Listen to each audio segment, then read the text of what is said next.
Hindi mo man lang kakausapin yung anak mo. Hindi mo nakita? Hindi mo ba nakita na nilalayo na ni Angela yung anak ko sa akin? Hindi ko nga alam kung ano yung pumasok sa isip ko para magpunta pa dito. Ano, para makita nila ako? Para tanggapin nila ako, ganun ba? Hindi na eh. Yan ang pinakamaling pagkakamali na gawa ko yung nagpunta pa. Hindi na ko mababalik kung ano man yung pagkakamali ko noon. Hindi na talaga. Dahil tapos na yun eh. Hindi ibig sabihin nun, hindi mo nag-deserve ang isa pang chance. Dani,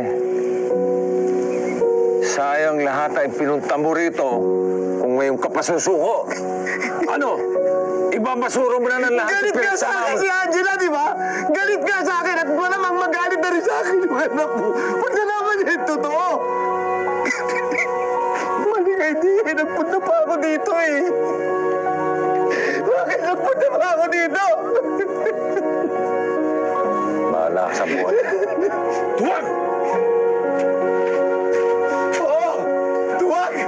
Tuwag! Siya pa na ang tatay ni si Ayla. Ba't hindi mo man lang sinabi sa amin? Ayaw ko naman pangunahan yung tao mo. Eh, kaya pala close na close agad yung dalawa. Kakaloka. Siya pala yung ex ni Angela.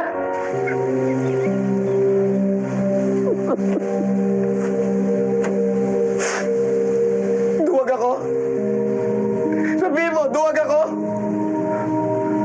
Magsalita ka! Eh, alis na ba talaga yun ang hindi nakikipag-ayos sa kanila? Oo nga. Uuwi na ba siya talaga? Sana hindi. Sana umepekto yung drama ko. Ayan na. Ah, sabi na nga ba eh. Ito si Danny, arte-arte eh. O bakit? Tumagati. Danny? Danny? Danny?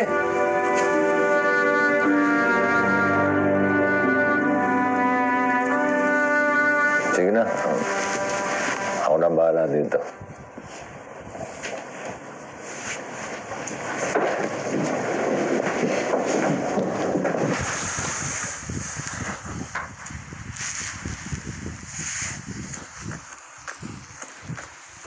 Hindi ito yung first time na nangyari sa'yo yan. May sakit ka ba? Nahihilo lang ako, huwag mo ko intindihin. Anong nahilo lang? Buti pa. Dali kita sa ospital para mapatignan. Hindi na. Kailangan bang punta ng ospital eh?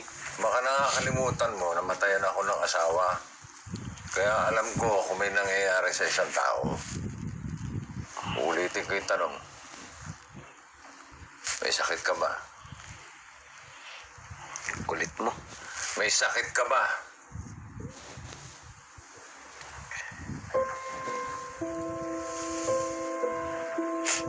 Alam mo,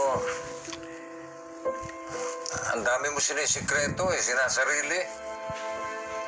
Paano ko matutulungan ng ibang tao kung ayaw mo magpatulong?